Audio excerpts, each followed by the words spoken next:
Three wise monkeys are a famous political representation of a moral code that carries a powerful message. The first monkey, with hands covering its eyes, embodies the principle of see no evil. It encourages us to avoid harmful content and negative influences that can corrupt our mind. So, we should have a positive outlook towards life.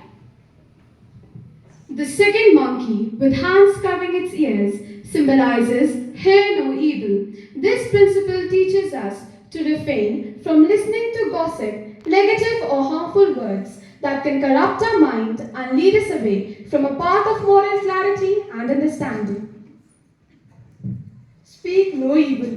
The speak no evil monkey, called Ivasaru, is one of the three wise monkeys of Gandhiji, depicted as a brown monkey with hands covering its mouth. This monkey gives an idea of not speaking negative or bad to others. Speaking negative to others leads to misunderstanding between violence between citizens, countries, and communities. As Gandhiji followed the path of ahimsa, this monkey gives an idea of not speaking negative or bad to others.